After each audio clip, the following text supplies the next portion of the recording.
Hello, Science Alliance. Hello, my name is Lara. This is Theatre of Science. I stream free live lessons to home educators because I'm trained to teach science up to A-level in secondary school. So I do lessons, they've got free printouts, they're designed to exercise your brain, ask you questions. This isn't one of those. This is the weekly Lego story show where I just chat about a thing that I've learned about this week, and we do an activity and there's a story told with Lego at the end, and I wear a silly costume. And today my costume, I've actually done this before because we've already done bees versus wasps as a Lego story show, and I dressed as a red-tailed bumblebee, like the back end of a red-tailed bumblebee, and I've done that again because I'm just so happy with it. Okay, because this is the second time I've done this, and I did it on Facebook yesterday, I can show you the craft we're going to do because I'm so happy with it. We're making this little flyer which will really fly. I stood on my chair yesterday to demonstrate it at the end, and it flew really beautifully straight into my bin. Do you want to see it perform first? No, do you know what? No, let's not, because if it doesn't work, you might not want to make one, and I think you should persevere because it's brilliant. So we'll start making that while I start talking about, well, I was going to say start talking about different kinds of bees. We like to do quite a big run up here at Theatre of Science, so I'm actually going to start talking about exoskeletons, but we better start our bee first. What you need for your bee is a square piece of paper. So you've probably got a A4 size piece of paper. So what you need to do is to get one corner of your A4 paper and fold it down until the short edge is along the long edge to make a square. Do you know what I mean? Do you know how to make a square out of an A4 piece of paper? You can really fold it because we actually need that fold anyway. So basically just do that, is what I'm saying. Fold the top corner down so that the short edge at the top is along the long edge at the side. And then you need to cut that bit off so you've got a square. Yeah? Do you get me? You know that I don't like describing crafts on Theatre of Science. It freaks me out. Science activities I can talk you through. Crafts, I'm always like, have I gone too fast? Have I gone too slow? They haven't learned anything yet. Oh, we've done this fold paper. Quick, learn things, learn things. Okay, so I started looking at what are bees. You quickly find out that bees are basically insects with wings that collect pollen. So what is an insect? Some of you will know what an insect is already. I like to know the details. So I looked at what is an insect and I found out an insect is an arthropod. So I had to learn about exoskeletons is what I'm telling you. So you might have heard the phrase exoskeleton. Some animals have exoskeletons. An exoskeleton is a skeleton that is on the outside. I was never sure whether this was actually true. And I think the reason I was a bit confused is because when you say skeleton, I think of bones. Because the human skeleton is bone. But not all skeletons are bones. So a skeleton really is just something kind of hard that stops an animal flopping around. So it doesn't have to be bones. In humans, our skeleton is bone and it's on the inside. So technically we've got an endoskeleton, a skeleton on the inside. But lots of animals have an exoskeleton. Kind of in the same way, you know, like pencil lead is the bit that you really need, but you put wood all around it to protect the pencil lead so it doesn't break. Wood is kind of the exoskeleton of a pencil. So a lot of creatures don't have bones on the inside, but they've got protective shells. So an exoskeleton is actually basically any kind of shell that is stopping the animal. Well, it's just any kind of shell. So a turtle, it turns out, has an endoskeleton, like bones, like us, but also an exoskeleton, the shell on the outside. Anyway, right. So what arthropods are? Arthropods are just creatures that have got a certain type of exoskeleton. They've got, if you saw our fungus lessons, it might mean something to you when I say it's made out of chitin, okay? And arthropods have also got a body with segments. So there's this group of animals that have got segmented bodies with exoskeletons made out of chitin. And you've got different kinds of arthropods. You've got your arachnids, that's your spiders and that. You've got your crustaceans, which is your crabs, your lobsters, wood lice are crustaceans as well. We've done a show on those.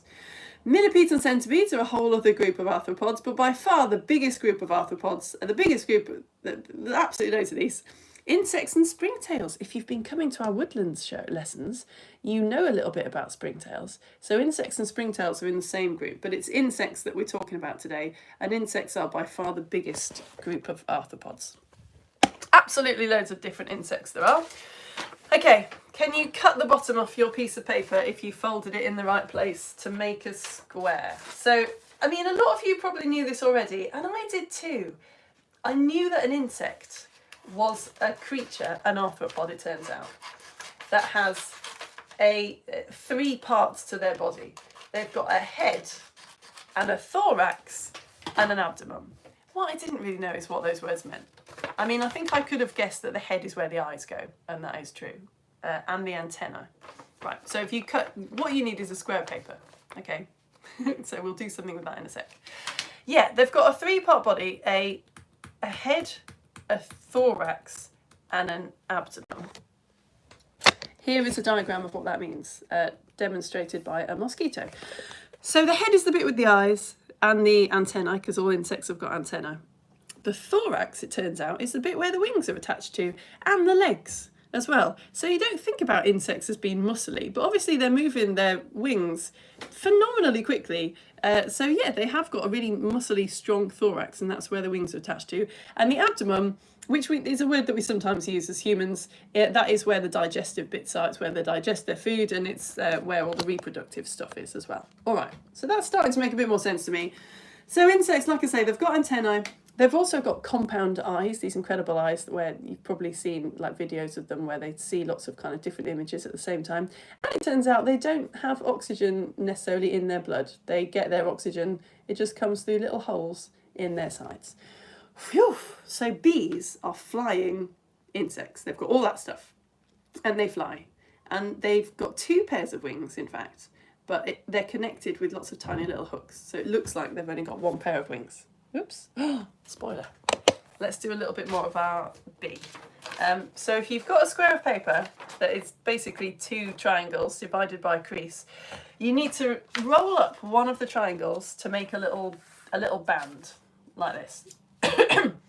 So in our wasp versus bee show, we looked more at the kind of life cycle of the bee, like what they do, what happens when they hatch out of their eggs. So we won't go into that, but we did talk about how bees and ants and wasps are all really closely related. So I'm just rolling up the edge, the corner of one of the triangles, right, until I get to the middle line.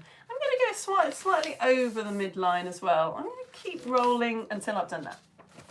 So I've basically made a little kind of paper hat shape out of paper. Do you get me? You see what I did there? I got your square of paper and I just rolled it up like that. And I went to the midline and then I went slightly past the midline like that. Doesn't really matter how far you go. So that's the start of our bee.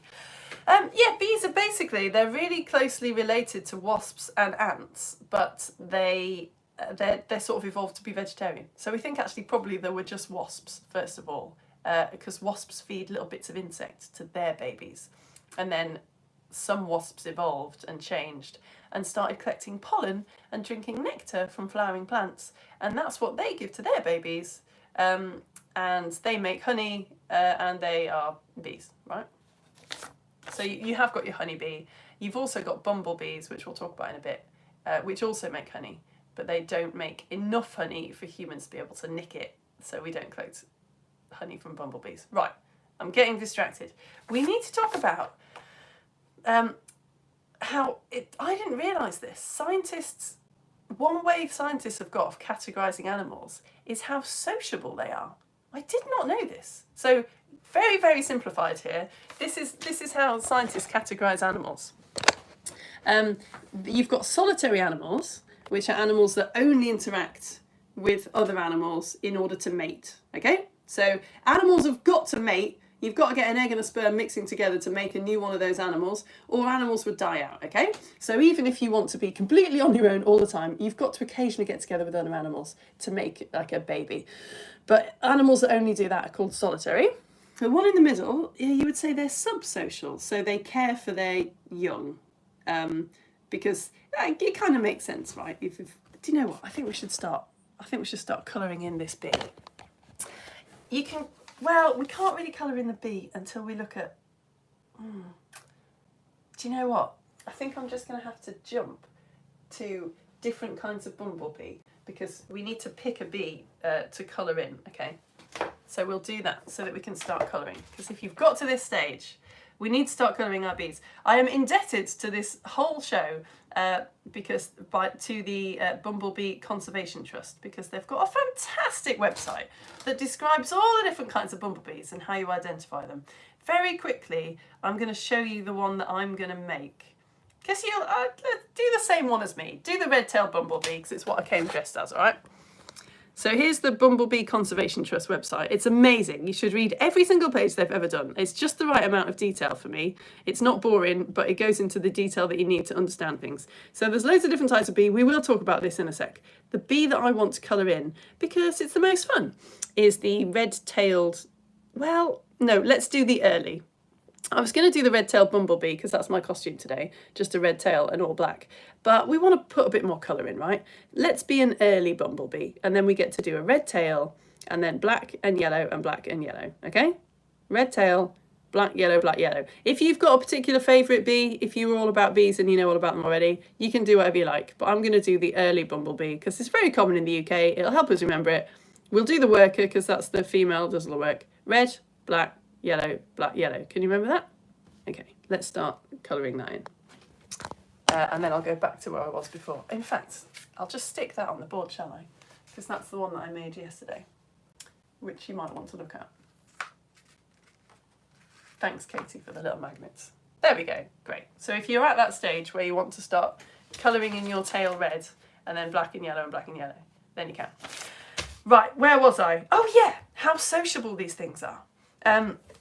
So you've got the subsocial ones that just care for their young. I'm going to colour in my bee while I chat to you about that. Yeah, it makes sense, doesn't it? From an evolutionary point of view, animals, like how evolution works is, if you're more likely to survive by doing it, then that trait gets passed on. So wasps that just abandoned their eggs, those eggs are less likely to survive than wasps who hung around for a little bit and looked after their babies. So quite a few wasps have evolved to look after their young, because the wasps that did look after their young were more likely to survive, so they were more likely to have babies, and then their babies were more likely to look after their young, and then they were more likely to survive. So that's how evolution works, right?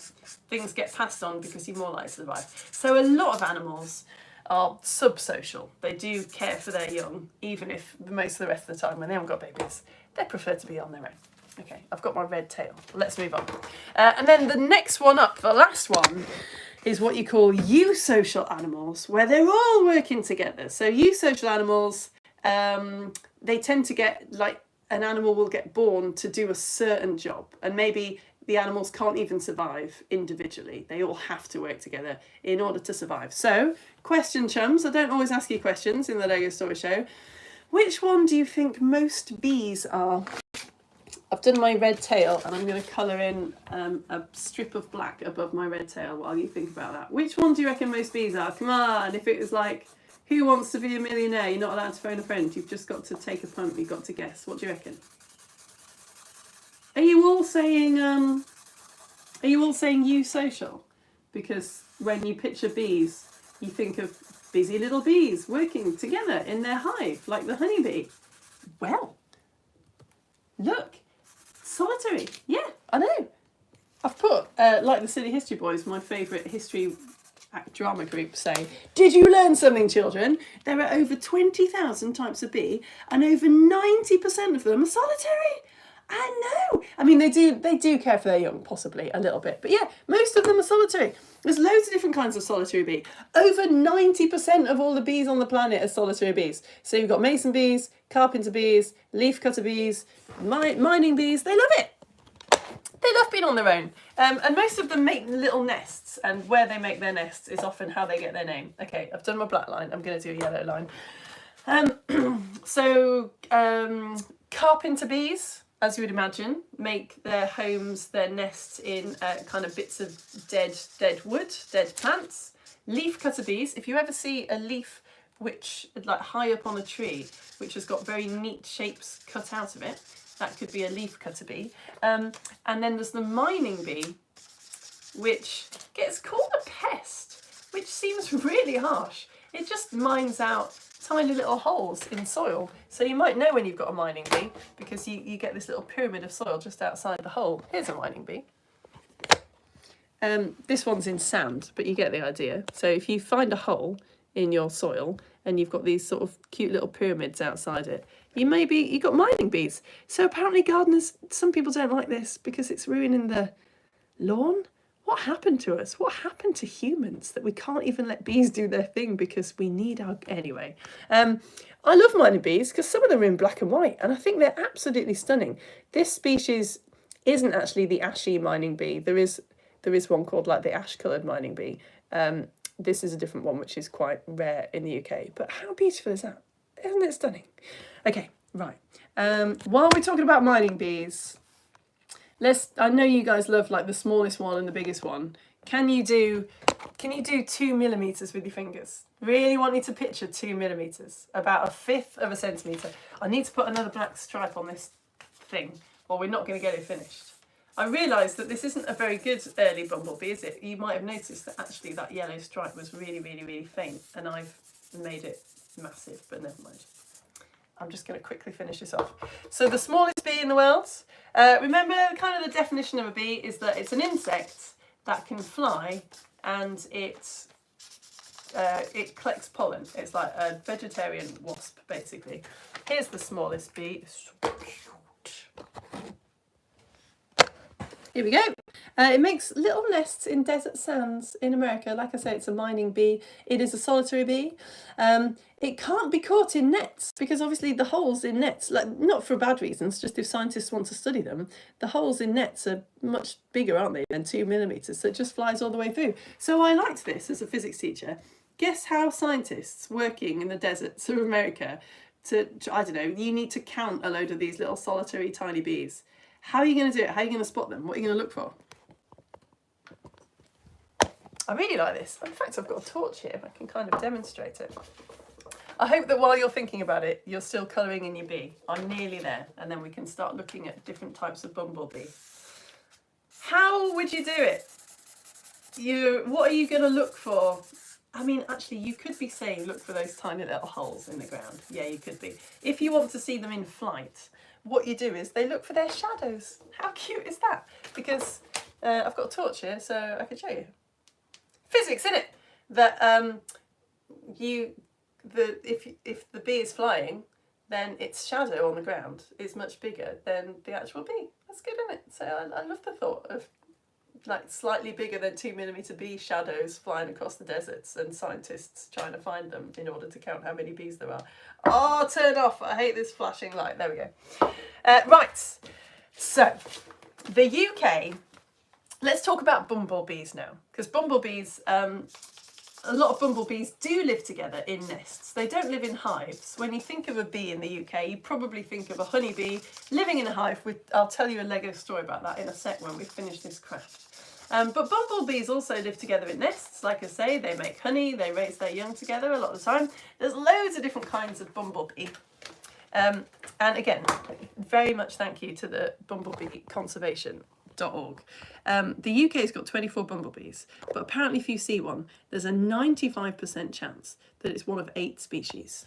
So this calmed me down a lot. I thought, I can't learn 24 different species of bumblebee, not when so many of them have got so many different types going on as well. If you want to know about different types of bumblebee, you should just go to the Bumblebee Conservation Trust's website and look at this page here. Identifying bumblebees, they're brilliant. Here is their Senior Education Officer, Andy, who does a really great job in this video, which I have watched, so you can watch it too if you want. But yes, here we go. So the key things to look out for are tail colour and also banding pattern. Banding pattern just means the stripes. But if you can spot the tail colour and the banding pattern, you'll be well on the way. And there's, like I say, there's not that many that you're probably going to find. You're going to find the common carder, the red-tailed, and the early. The early is the one that we're drawing right now. The red-tailed is the one that I'm dressed as.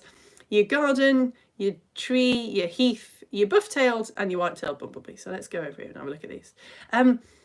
There's also the cuckoo, which is what I want to tell you about, because I was fascinated to read about cuckoo bumblebees. So here's the different red-tailed ones. You've only got 3 different kinds of tail, but remember, please, if I go back to my PowerPoint here, Remember that the tail is different to the abdomen, yeah? It gets a bit confusing. I was thinking that the red-tailed bumblebee had a red abdomen, but it doesn't. The tail is the different bit of the insects. So there's some bees that have got a red tail and a red abdomen.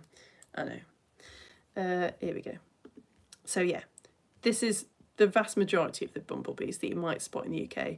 The red-tailed, the early that we're colouring in a picture of, and look, there's a cuckoo version as well. But look, the cuckoo has only got a female and a male. It hasn't got the worker bee, the one that does all the work, the ones that goes out, collect the pollen, feeds the young in the nest. Why doesn't the cuckoo bee have a worker bee? Here's your ginger or yellow-tailed bumblebees. So again, you've got the common garter bumblebee to watch out for, common garter, and then you've got a cuckoo bumblebee. Look, 2 males, but no worker bee. What's that about? And then up here, you've got the white-tailed bumblebees as well. The buff-tailed and the white-tailed, come on. If you're not a bee expert, that's just the same bee, innit? But the buff-tailed has got a slightly, it's just a little bit less clean, I guess. It hasn't, the white-tailed bumblebee has just been through the wash. It's got a very gleaming yellow bands and a white tail, and the buff-coloured one, if you saw them next to each other, maybe you'd be all right. Anyway. So yeah, I was trying to look up, okay, let's get a little bit of sellotape and make this thing into a circle like that, so that we can fly our bee, hopefully. So get a little bit of sellotape and fasten it all together in a circle now, please. A circle about the same width as a toilet roll tube, maybe ever so slightly bigger. You probably know about the cuckoo bird. So the bird, the cuckoo, is quite famous for laying its eggs in other birds' nests. There's, say, your blackbird, diligently looking after its young. The blackbird is sitting on its eggs, and then it feeds its young and looks after them. What the cuckoo does is, while the blackbird's away, or some other different kind of bird is away, the cuckoo lays its eggs in a different bird's nest. And then the other bird just looks after the cuckoo's eggs, thinking that it's its own. Okay, I'm going to take this now. And then the awful bit is when the cuckoo chick hatches, it kicks the other chicks out of the nest. So if there's any blackbird chicks there, it kicks the blackbirds out, and then the blackbird is just left raising the cuckoo, like feeding the cuckoo bird, doing all the work, and that's how the cuckoo operates. It's nature, isn't it? It's not being mean or evil, it's just nature doing its thing. That's how these animals have evolved, just like we've evolved to be like we are. But the cuckoo bee, I was trying to find out, why have these bees evolved to have like different coloured tails and different coloured banding patterns? What is that? And I couldn't really find out, but it was really easy to find out why the cuckoo bee has evolved to look like what it looks like. Because it's trying to look like a different kind of bee. Because the cuckoo bee sneaks in, well, okay, have you done that? Let's make a little pair of wings. We're supposed to make the wings out of paper. We should make the wings out of paper. I wanted to make, because obviously bee wings are see-through. I'll try it. I think probably the best thing to do, if you want a good look and for it to fly well, is to use a bit of paper and just stick it to the top of your bee, like that. So have the tail at the bottom, stick a bit of paper that you cut off earlier to the top of the bee to make its wings, right? I've put some antennae on as well, you can do that if you like. I'll experiment so that you don't have to, and just use some of this bubble wrap, because it's going to look better. It's going to be a better model for a bee, but it might not fly as well because it won't be as stiff. Oh, I tell you what, they've got 2 pairs of wings. I'll do both. I'll do the paper wings, and then I'll stick these on as well, because then it'll look great and hopefully it'll fly. So I'm cutting some plastic. If you've got some plastic from the recycling like me, maybe you could cut some plastic the same size as a bit of paper and then stick them both to the top of your bee. Right, what was I saying? Oh yeah, so cuckoo bumblebees. The typical bumblebee, say the red-tailed bumblebee, queen, will come out of hibernation and start to make a nest, right, and lay some eggs. The cuckoo bumblebee has evolved. Do you know what I'm doing? I'm sticking a bit of paper and a little bit of plastic stuff to the top of my bee model now, right? The cuckoo bumblebee has evolved to wake up slightly later and get into the nest before the female queen bee has had a chance to kind of build up a big army of workers that could protect her. And it just sort of takes over. It kills the queen, or maybe it just subdues the queen for a bit. lays its eggs in the nest, and then off it goes. And yeah, so it doesn't need a worker, because like the red-tailed bumblebee does all the work. All the workers of the actual red-tailed bumblebee do all the work for the red-tailed cuckoo bumblebee, raising its young. I know, I've got a great picture here of a red-tailed bumblebee and a red-tailed cuckoo bumblebee that has been killed. It's been sort of rumbled, it's been discovered. Right, I've got to try and stick this to this now. So I've cut a bit of paper and I've cut a bit of plastic, because I think it's going to look better. And I'm just going to stick that to my bee, like that. Yeah, here we go, look. So the cuckoo bumblebee is massive. There's basically been a war going on here. You've got this isn't the queen, that's a red-tailed cuckoo bumblebee trying to get into this nest and take it over. And these are all the little red-tailed bumblebees, some of which have apparently, the photo from Wikipedia tells me, have died in the fight. So yeah, fascinating. If you want to know the difference, then a kind of slightly sort of creepy way to know the difference is that cuckoo bumblebees will never have any pollen on them, because they don't have to do any work, do they? So if you see something that sort of looks a bit like a red-tailed bumblebee or another kind of bumblebee, but it's not got any pollen on its legs, it's got very shiny legs, and it's got quite thin fur as well, apparently, if you blow on it. I mean, don't. But if you sort of get really close to it, you might be able to see its skin through its fur. Then that's probably a cuckoo bumblebee. I was going to stick this on a bit more, but I think that's all right, actually. So I was going to tell you all about bumblebee flight. It feels like it's time for the Lego story, to be honest. What time is it? Oh yeah, it's time for the Lego story, isn't it? Very quickly, there's this famous story about how someone gets sat next to a scientist at a dinner party and says, "Oh, you know all about physics. Well, I've always wondered, how do bumblebees fly? Because it really looks like they shouldn't be able to. It looks like their bodies are too big for their tiny little wings." And the scientist is like, "Oh yeah," does some calculations on the back of a napkin and finally says, "Okay, I've worked it out. Bumblebees can't fly." And the joke is, I don't really know what the joke is. Obviously bees can fly, but they do fly like no other insects. What they're doing, it turns out, is moving their wings in a little circle, not flapping up and down. They're creating a vortex. You know, like if you stir a cup of water a lot, you get this kind of little whirlpool. That's basically what they're doing to the air. So they create an area of low pressure above them and high pressure underneath them. I show you this all the time, but stuff likes to go from where there's high pressure to where there's low pressure, right? Did that go? Oh no! Oh, sad times, it landed in my coffee. I think my coffee's going to be okay. I always demonstrate it with a balloon, which now tastes delicious.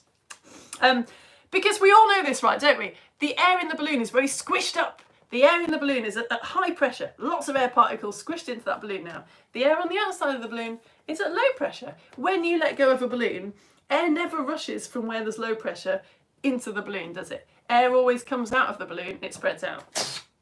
So it's the same with what the bee does. It creates high pressure underneath it with its little wing movements and low pressure above it. So the air moves from high pressure to low pressure, and that's how it flies. They've also, it turns out, got a very small wing arc. I really got into this. A lot of insects, when they fly, they will flap in quite a wide arc. Whereas your bee, it only flaps about 90 degrees. Yeah, it just flies in a totally unique way, which scientists, I think, have really only just started to work out. Okay, should we fly this thing? Let's see how this thing goes, and then I'll tell you the story in Lego. Here we go. You ready? Yeah, that's my bin over there. And yesterday, it just launched itself straight into the bin, which I tried not to take personally. Okay, off we go. Oh, that's pretty good. If you've got stairs in your house, the thing to do is go to the top of the stairs and fly it. I'm not going to, because I don't want you to see my house, frankly. You're not paying me enough for me to show you the inside of my house. But I will. I'll do that again because it was fun. What if I aim it upwards? That's going to fly well. That's a good flyer. Shall I fly the other one? Oh, talking of flies, there's a lot of things mimicking bumblebees. So if you're not sure if it's a fly or a bee, the best way to tell is look at the eyes.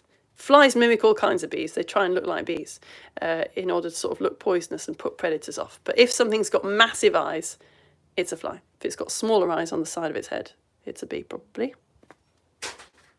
You're just determined to embarrass me, mate, aren't you? You're embarrassed because you know that you're the Facebook version and the YouTube version's always better. Yeah. Right. Would you like to hear a story in Lego about bumblebees? Of course you would. Let's do this. Oh, actually, yeah, I think I'm going to show you something on my computer for this bit. Wait.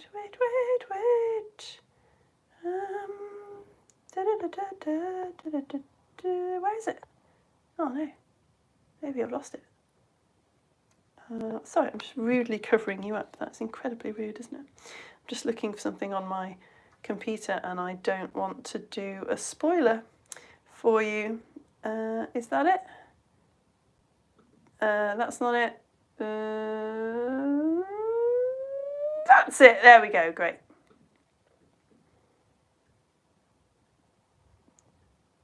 Great. Okay.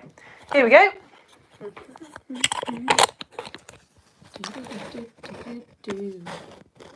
Zooming in a bit. Brilliant. Right.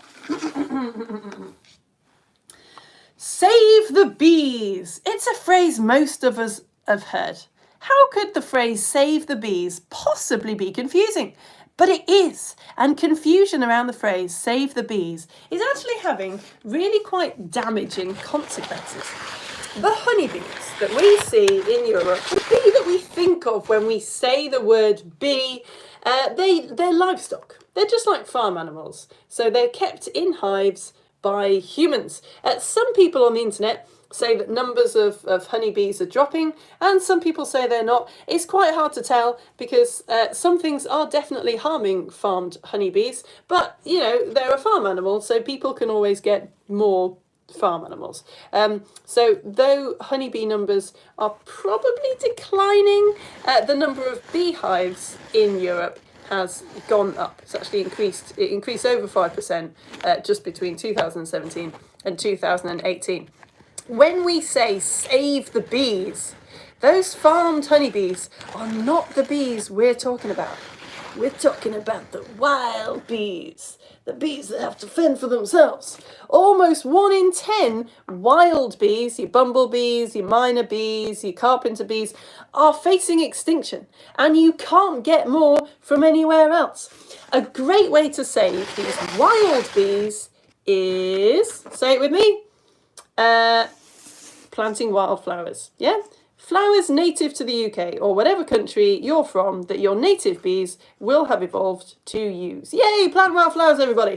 Unfortunately, people love a catchphrase and aren't so interested in the details. So quite often, well-meaning people and organisations who quite frankly should have done their research and known better end up getting slightly confused, and well-meaning people end up saving the bees by planting wildflowers and also sticking beehives around. So here I've got the British Council, folks. The British Council saying that they are teaching people how to save bees, teaching children how to save bees, and they've got a big picture there of people doing beekeeping in order to save the bees. So they've planted some wildflower meadows, brilliant, and they've also stuck a load of beehives everywhere. This is a little bit like putting out a chip buffet for a children's birthday party and then releasing a massive flock of seagulls. It's like doing one good thing and then doing really quite a damaging thing to the point where you're not helping and you're probably making it worse.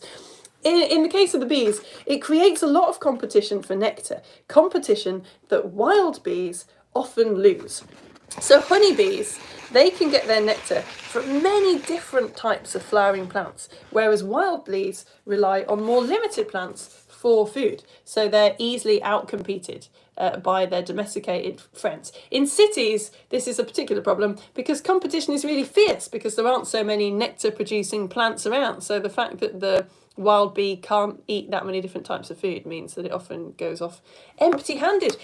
This isn't good for the bees. It's obviously not good for plants either because wild bees tend to be more efficient. The red mason bee, for example, can pollinate apple blossoms much more efficiently than honeybees. Mason bees, I'm just going to put a little smile on this guy's face. I don't want it to be sad forever. Here we go. So mason bees, they can fly in cooler temperatures than honeybees can. They can fly in light rain or when it's windy. They're very good at pollinating different things. This situation of sort of honeybees versus wild bees is made even more confusing by the fact that Britain actually does have a native honeybee, the black bee, which we thought was extinct, but actually it's not. So one of the reasons why farmed honeybees we think have maybe struggled over the past few years is because of the fluctuating British weather. They struggle with the cold, so they're not having a very good time. Whereas the wild, native to Britain honeybee has got a thicker coat, it turns out, because it evolved to live here, so it doesn't mind the cold so much. So beekeepers are being encouraged to try and find like black bees to restock their beehives instead of importing bees from abroad. Kew Gardens was the organisation I found that had the best advice for beekeepers. Experts from Kew Gardens say, please don't put beehives near wildflower areas that wild pollinators rely on, such as near nature reserves. Don't put them near kind of protected places. If you're going to have more bees, then you also need more pollen. So if you are going to keep bees, make sure you've planted a very wide range of different wildflowers near the hive. And the most important piece of advice, which goes for all of us, spread the word. The end.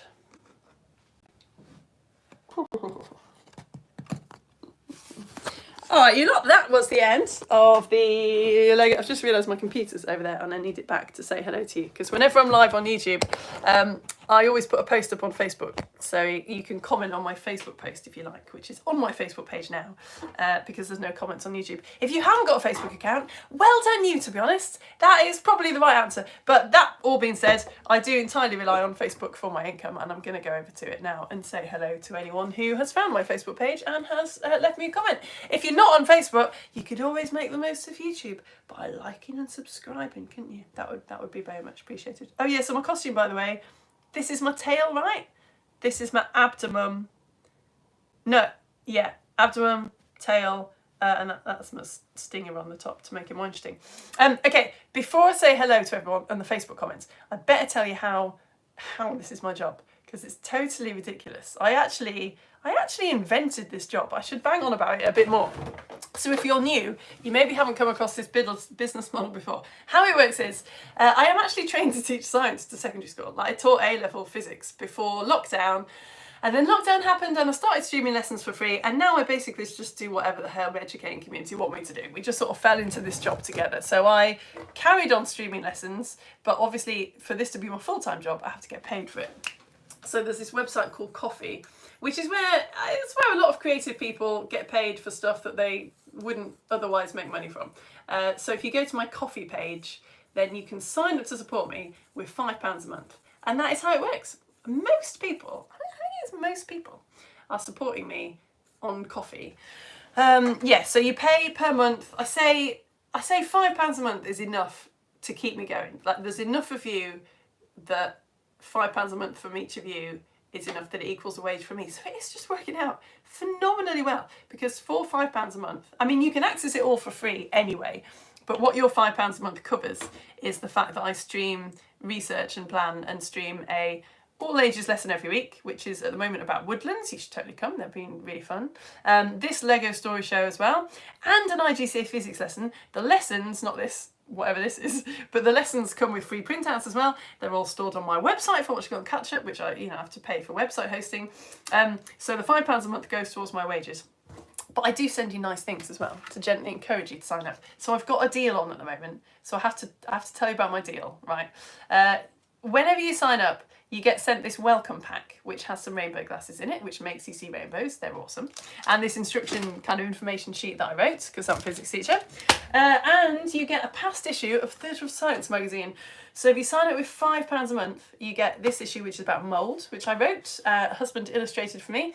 I send you a little home compostable plastic bag so that you can make this tray up at the back, put different foods in it, grow different kinds of mould, and then maybe identify it. It's got a choose your own adventure. It's got a beautiful comic about how it wasn't one bloke that saved the world with penicillin. It's got loads of information about fungus.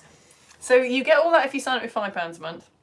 If you sign up with £6 a month, you normally get the rainbow glasses and the mould issue and an issue about sleep, which comes with a little sleep squish pack, like some organic lavender and some material, and an issue magazine about sleep, which has also got a comic and a choose your own adventure and an origami koala. But at the moment, I've got some spare issues about weeds, which I can't put in the welcome packs because just a few of the pages are ever so slightly blurry. There was a mistake at the printers, so I had to get them reprinted to send them out to my supporters. So I've got a few of these hanging around. So now all the weeds are in bloom, I thought I'll just stick these in for the £6 supporters. So at the moment, if you sign up with £6 a month, you get the rainbow glasses and the information sheet and the mould issue and the sleep issue with their little free gifts. And the weed issue, which is massive. It's got a game of Weedle in it, which is absolutely like no other game you will ever have played. It has cards and involves having to spot what's on the card. Anyway, yeah. So sign up and support me. Go to my About section on YouTube. Here we go. Make it visual, Lara.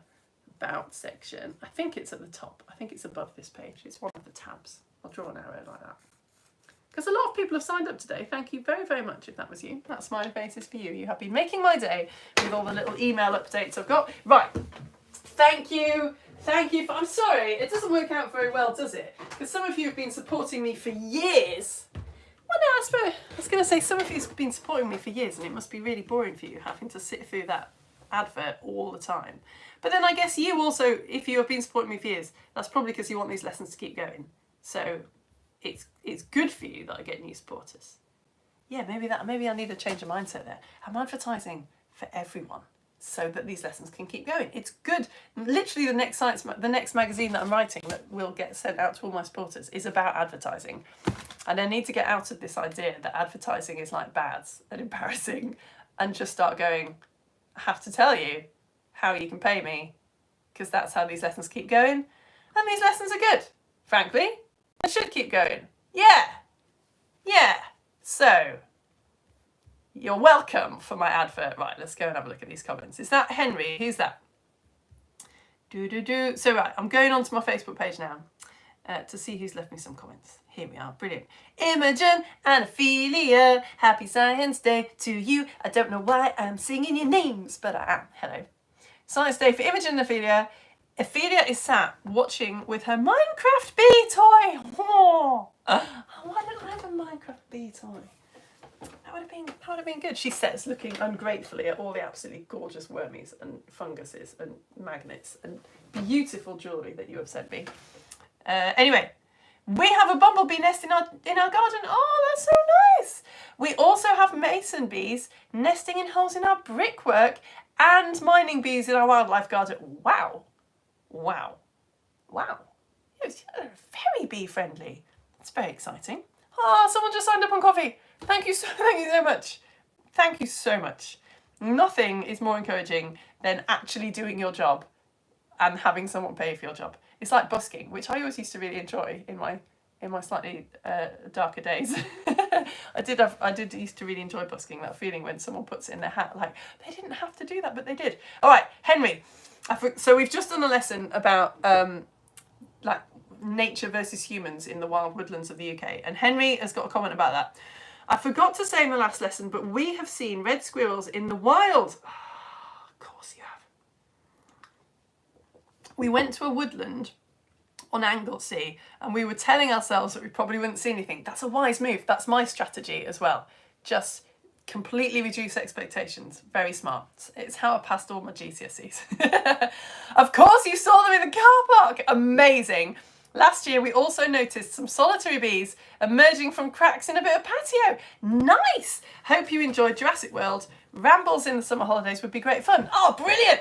So most people who know me know that Jurassic Park is my favourite franchise. I love it so much. I love it. Oh my gosh, I love it. And I've been to see the Jurassic World film now, the new one, twice. And someone accidentally asked me in the last lesson, what did you think? And I was like, can't possibly start talking about how I felt about the new Jurassic World film.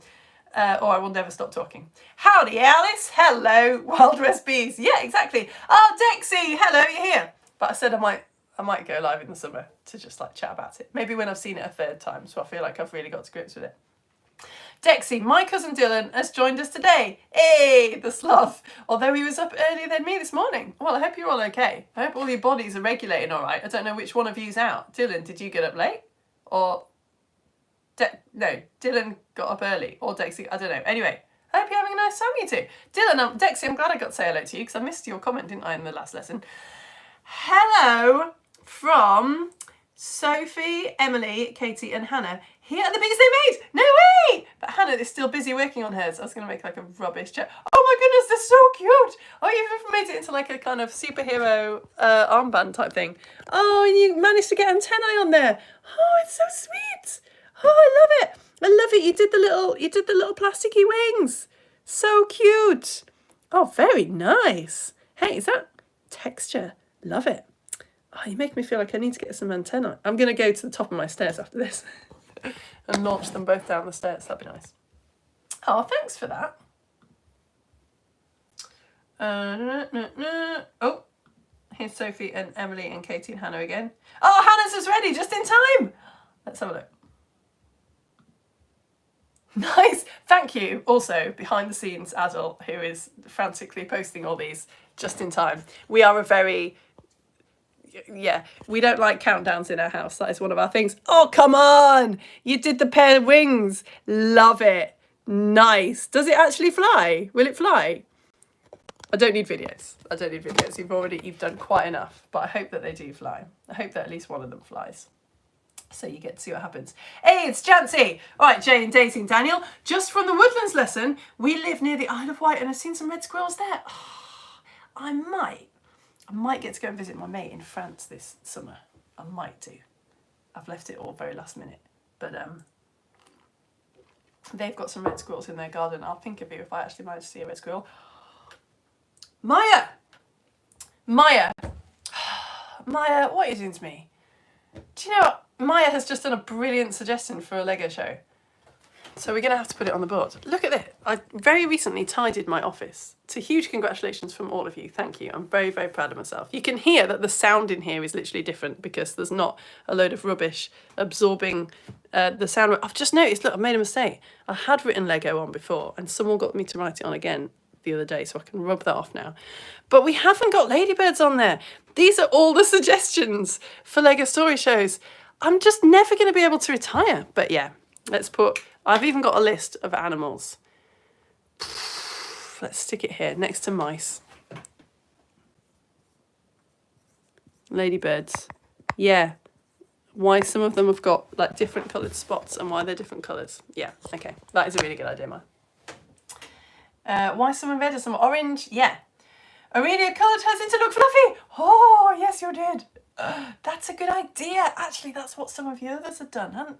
Oh, it does look fluffy. Is that a buff-tailed? That's a buff-tailed, isn't it? Is it? Has it got enough banding on it? I'm going to go and have a look.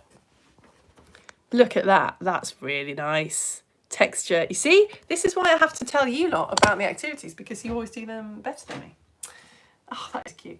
Hello, Shuki and Arza and Eunice and Salah and Musa. Eunice, whose birthday it is today. Eunice, everyone. Double science lessoning today on their birthday. Most impressive. Dexy says, I'm going to help my sister make one when she gets home from school. Oh, that's sweet. Oh, that's really sweet. Oh, are you doubling up as well? You're another family. We're a family who gets all the joy of home educating and the joy of the school run and the pack-ups and the uniform and the going on holiday. Only in the holiday times. Yeah, yeah. Hello, Tiger and Bird and Banjo. The puppy ate a bee and swelled up like a balloon. He was fine after seeing the vet. Vets. Oh, dear. Banjo. I was going to say, how did they evolve? The problem is they didn't evolve, did they? We basically just made dogs. We just bred dogs because we wanted to. So dogs haven't really had to evolve to not do ridiculous things. If a wolf kept eating bees and swelling up, the wolf would die. So no wolf would be born with the genes that made it want to eat bees. But Not for banjo. Hello, Etienne. All right. I thought you popped up the other day and I just missed you. Like when I was saying bye, I hit finish video and then saw your comment pop up and was like, no, Etienne. So hello, I'm glad I get to say hi to you. Dexy, what are you doing? Oh, look at this. Oh, wow. That is some vibrant colours. Is that you done that with pen? It's very impressive. Wow. Look at this. It's like a sort of cartoon. That is some very dedicated colouring. I hope that it flies. That is splendid. What bee did we say? It's an early bee, isn't it, this? An early bee we've done. Yeah, an early bee. Although, I mean, it could easily be... Oh no, because it's got a red tail, hasn't it? I'm just looking at my different kinds of bumblebees here and thinking, what have we done? What have we done? Some of the... You could easily say a bilberry bumblebee as well, couldn't you? We could have done the early bumblebees. We've got early bee queens. They've just got red tails. If you've done a bit more of it red, you could say that it's a bilberry bumblebee with a slightly more red tail. I guess you could even say it's a cuckoo bumblebee, but our stripes are mostly brighter. Plus, I don't want to do a cuckoo bumblebee. I find them a bit creepy. Right. But I'll leave you to go to that Bumblebee Conservation, learn about bumblebees page and click on all of those different bees because it's really interesting. Oh, all right. Henry, could we have a show on the Dark Ages? Oh, that'd be nice. That'd be really nice. Yeah, I'd love that. Show on the Dark Ages. All right, that's going on the... I'll put it next to dragons. Dark Ages. There we go. Here is a pic of me holding a song thrush that we rescued from some raspberry netting. Ah, when I opened my hands it wouldn't fly off. Really? You just made it too comfy. Oh no. Just clicking away some people. Whoa, okay. Have a look at this picture of a song thrush. That's beautiful. Look at that. It does look pretty chill.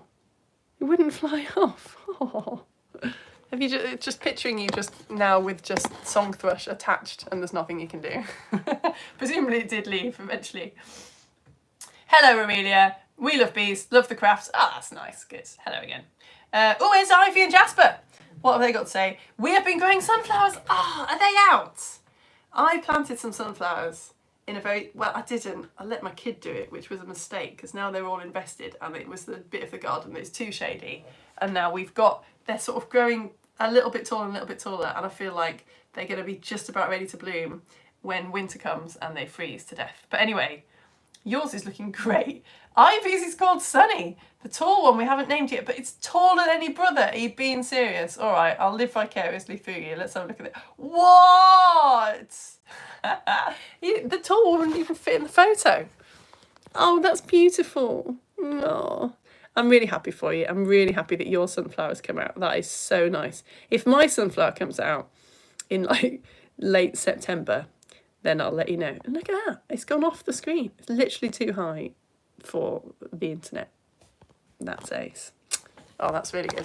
I don't know what sunflowers are like for pollinators, I have to say. I find daffodils quite annoying because I feel like daffodils get planted because they look great for humans, but they're actually not really doing pollinators any good as far as I can tell. Dandelions are much more useful for pollinators, but humans don't like them. But I don't know what sunflowers are like. Oh, I like it. Okay, great. Ivy and Jasper have sent me the second half of the sunflower. In my head, you had to go to an upstairs window or something. There it is. Wow. Oh, I hope it's out by next week so you can show me. Did I mention, I didn't think I said, last week is the last week of lessons before I spend the summer holidays frantically writing your next sports magazine and planning the next modules for next year. So you've only got a week. Come on, Sunflower. I want to see you next week. I don't know what the Lego show is going to be about next week. I've got so many suggestions. Puffin versus penguin, seal versus sea lion, dodos, hares, squirrels, peacocks, hummingbird. There's so many. T-Rex versus Spinosaurus. There's so many. I'll think of something. Oh, hi, Jacob. Sneaking in at the end there. Hello, Jacob. I really should just be saying hello to you. I shouldn't be forcing you to go through the effort of saying hello these days. I should just be saying hi, Jacob. Anyway, let's see if there's any more comments. You made a bow tie! Dexy made a bow tie out of the extra paper. Yes, you did. Excellent. Oh, no way. Flying bees. We have actually got a video of the bees flying chums. Right. Let's zoom in. Here we go. Are we actually? Okay, great. Thanks. Ready? Wow! That was great! That's lovely! Oh, come on. Surely that's the next meme that the internet has been waiting for. That's brilliant. Very cool. Are you counting? I want to know if you... Are you counting like 3, 2, 1, go? For a Lego show. Brilliant suggestion for a Lego show. Oh no, it's just me. Enough of that. That's really cool. Thank you very much. I'm loving that. I love that there's a little theatre in the background as well, like they're doing a show. All right, I'm just going to go to newest comments and then I'd better head off, hadn't I? Oh, Matilda and Elwood are here. Hello, you two. All right. And you've said, have you done a lesson on stag beetles? No, we haven't done a lesson on stag beetles. You found a lesser stag beetle. Oh, that's such a good one as well, isn't it? That's a really good one for... That's a good one for when we're doing woodlands. So many of these animals relate to woodlands, though. I can't believe it. Oh, I think I might have told someone last week... I told someone yesterday on Facebook that we would do kiwi versus kiwi for the last Lego show next week. Like the kiwi bird versus the kiwi fruit, which I thought was quite nice. It's like a plant and an animal, so that's fair. All right, stag beetles. That's going on there. That's good. I'll write that in black because stag beetles are black. I think. Don't know. Haven't researched them yet. Very good suggestion. Thank you, Matilda and Elwood. Right. I think I've...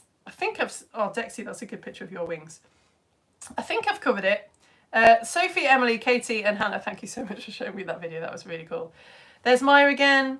I think I've got everyone. Sometimes if people comment on other people's, then it's quite hard to find the comment. But I think I find everyone's. If you've commented and I haven't said hello, then I'm really sorry. You'll just have to pester me. Comment again, and then I'll see it. Right, you lot. That's it, isn't it? That's the end of the lesson. So one more Woodlands lesson next week, one more Lego Story Show, one more live streamed IGCSE lesson, and then there's some holidays. So thank you so much for people who've liked this video. It feels like it makes a difference. It definitely makes a difference to me, seeing likes anyway. Thank you to everyone who's subscribed to my YouTube channel. That makes a difference. We've hit 14,000 subscribers now, which is pretty good to say that I only use it as a place for storing these lessons. Thank you very much for people who have actually paid me with cash money for my job. Could not do this without you. Literally couldn't do it without you. Gonna spend the rest of the day actually doing some digital admin, answering some emails, and then doing a bit of writing for your next magazine because I'm really excited about it. And I will see you all next week. Thank you for coming. Bye.